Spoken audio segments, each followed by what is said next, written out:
La Linotte, Horizon Militant, également diffusé dans le Zoom sur Radio Pulsar.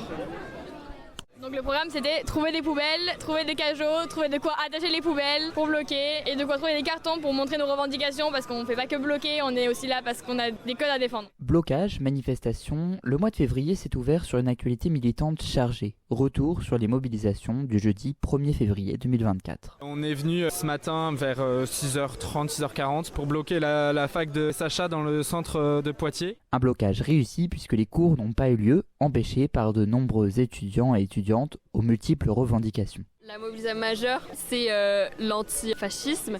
Voilà, une manifestation contre la loi immigration qui est en train d'être votée et une pensée forte pour la Palestine. Un ras-de-bol général, globalement vraiment contre ce gouvernement qui n'écoute pas le peuple. La fac de sciences humaines et arts bloquée en centre-ville, tandis qu'au niveau de la promenade des cours, à 10h30, démarrait le cortège de plus de 700 manifestants, répondant à l'appel de l'intersyndicale éducation de la Vienne pour dénoncer notamment le manque de moyens, les conditions de travail ou encore les suppressions de postes. Direction le rectorat où plusieurs enseignants devaient être reçus et une conférence de presse organisée.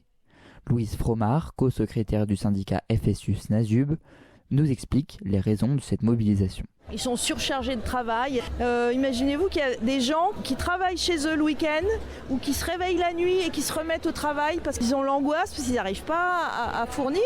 Et le résultat, c'est qu'à la fin du mois, il y a des profs qui ne vont pas être payés, il y a des contrats qui ne vont pas être signés. Et il y a des gens qui sont malades, il y a des gens qui ont des reconnaissances handicapées, il y a des gens qui partent, ils vont se faire nommer ailleurs, ils vont candidater ailleurs. Et donc c'est une espèce de cercle infernal qui s'installe. Et dans l'organisation des ressources humaines, il n'y a pas d'humanité, il n'y a pas de confiance, il n'y a pas de reconnaissance des compétences. Il y a des gens qui font des boulots de catégorie A ou B, qui sont payés au SMIC en catégorie C, qui n'ont pas d'espoir de carrière.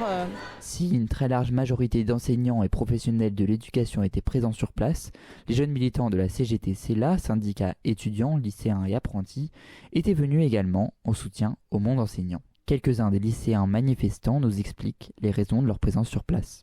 Parce que ma mère est prof et qu'ils sont mal payés, ils sont pas représentés par l'administration, parce qu'il n'y a rien qui est fait pour aider les profs.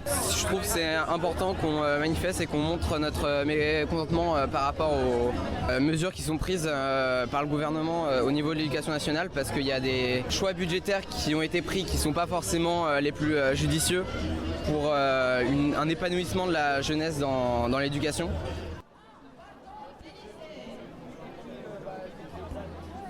Merci à vous d'avoir écouté cet épisode de La Linotte. En lutte, en lutte, en lutte, en lutte, en lutte.